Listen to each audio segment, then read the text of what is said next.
All right then, so let's examine where Kenya exactly is 60 years on. Billow Kerrow is a former Kenyan Senator representing Mandera County. He's also an entrepreneur and an economist. He's joining me live in studio tonight. Thank you very much for your time. Many thanks. So one of the first arguments that the president made today is that, and I'd like to just quote him here so we don't, stray into the realms of speculation and so on and so forth. Kenya is safely out of danger of debt distress and our economy is on a stable footing. But you're an entrepreneur, you're running businesses in this economy, you've been a former shadow finance minister. Do you agree with these claims? Well, I don't. I mean, it's not the first time that the president has said, the economy is now stable. We are no longer in. But the reality is, we just had the CS, the Cabinet Secretary for Finance, about a week ago before Parliament. Yeah. And he said the opposite. He said the situation is bad. And they're struggling to pay salaries. They are struggling, as I know for a fact that we are now on December 12th. Some people got paid just a couple of days ago, some departments like Judiciary and others. So I think, I think what the president specifically is referring to is the distress that was there with regard to the Eurobond loan of $2 billion. Yeah. Which I think through an arrangement with IMF and so forth, and he's got some sort of assurance that will be covered. But I think we are not otherwise out of the debt trap, in the sense that we are still borrowing significantly. In fact, and if you just look at in terms of debt service numbers, right, for this fiscal year, we have to pay about 1.8 trillion Kenyan shillings. Then it falls a little bit, partly because of the Eurobond redemption, right? 1.6 for the next fiscal year, 1.6 trillion for the next one, but it then jumps back up, right, to 1.8.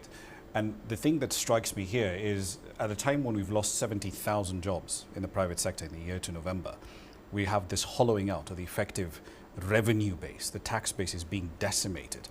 I mean, it's going to be a struggle to keep up with these debt service costs. I'm telling you. I think what the president seems to be counting on, to a large extent, is the support he'll get from IMF World Bank. That seems to be his main.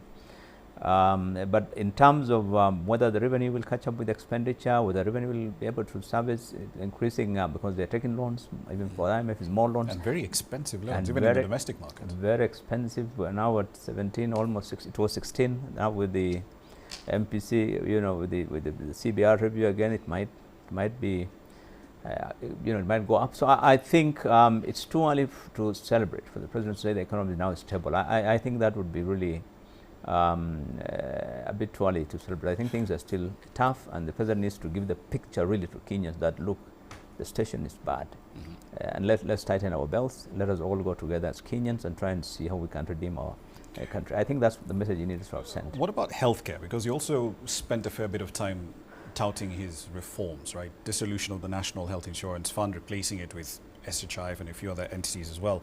And he says that the state will pay for all vulnerable Kenyans who have no ability to pay. But this is a government that's running fiscal deficits close to 5%. The supply debt of at least 500 billion Kenyan shillings.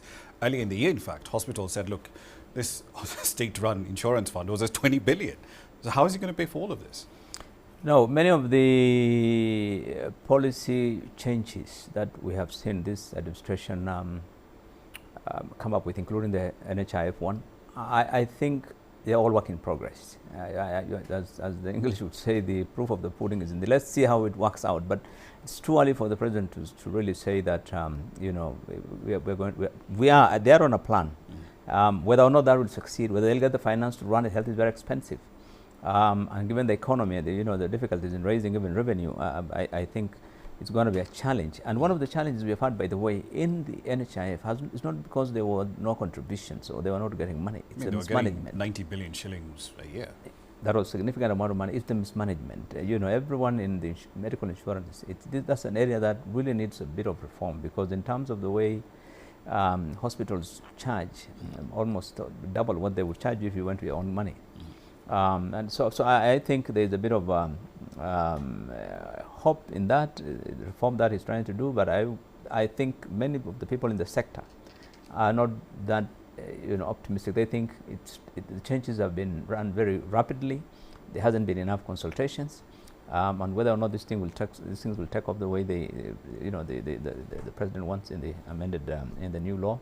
I think we'll wait and see, but I think it's a challenge. It's going to be a challenge. Financing it is going to be. I think generally one of my arguments has always been that the government needs to move a bit gradually.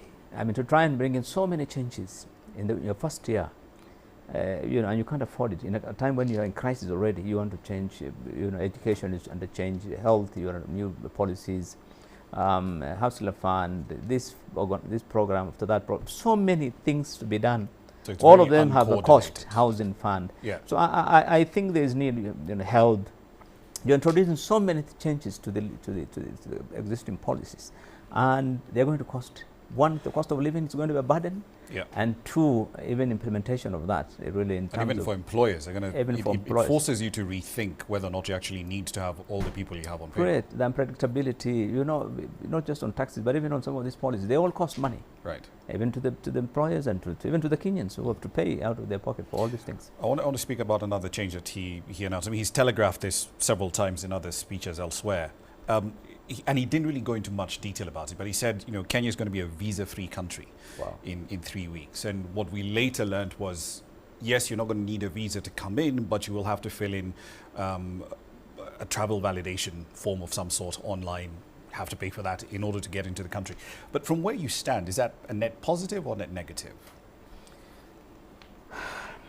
I think it's a net negative. There's no country I know of in the world where you can just go visa-free. I mean, even the most developed of the countries, you still have to. That's why nations exist with boundaries, so that you can control movements of people into your country. If there are no visas, then what you're saying in effect is that there are no boundaries, and anybody can walk into your country and walk out. If there's no visa, then what happens to people who want to come and work here? If I want to come and live here, I've come in without a visa, so a visit visa, nothing. So what happens? I get a permit to work. Do I need a permit to work? Do you think it should have been gated instead to say, okay, you know, we're visa free to Africans or we're visa free to specific individuals within the CFTA? Would that have made more sense? I think the category of visa itself. If you would have said, look, visit tourist visa will be free for a maximum of 90 days or something like that. But I think to say the country will be visa free, I think that would be a long shot, and I'm sure the details will be different when the immigration works out. I don't think that would be practical. Indeed, it's always the details always in the small print, aren't they? Yes. All right. I want to take the long view here with my last question for you, because, you know, adjusted for inflation in 2022, most Kenyan households, at least in the formal sector, were earning a lot less than they were 5 years earlier. And we've gone through a whole host of economic problems, right, that the country has to deal with. We've got a massive debt service costs. Corruption and government waste still really hasn't been dealt with, not decisively. Tax policy has ramped up extremely aggressively. It's making employers rethink whether or not we actually need all these 2.9 million people on payroll. From where you stand, are we looking at another lost decade for East Africa's largest economy? Well, I think it depends on. Let me be very specific on what I normally say. It depends on governance, really, not even the economy. It depends on governance, because many of the challenges we have had in the economy in this country, it's all about governance. It's the way we place our priorities in terms of, you know, how to spend your money. It's about priorities. It's about dealing with corruption.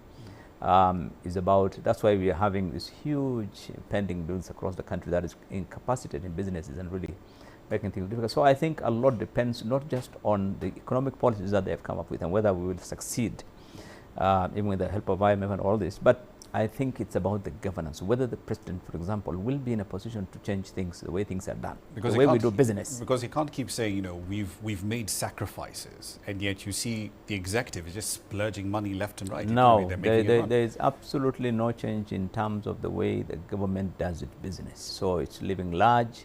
There's wastage, there's misplaced priorities.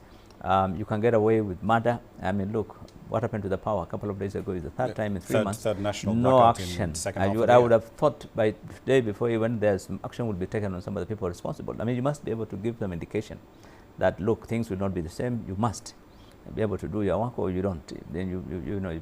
But you know, when things are going to be the same way, then I agree. Some Kenyans are less hopeful than they were a year ago. I mean, we thought many Kenyans were really quite hopeful, but the expectations are now changing. People are finding it difficult look forward positively, at least in the short term. All right, we'll leave it there for the time being. Hopefully we'll have a different outlook come 2025. Billow Kerrow, as always. Thank you very much. Appreciate I appreciate it.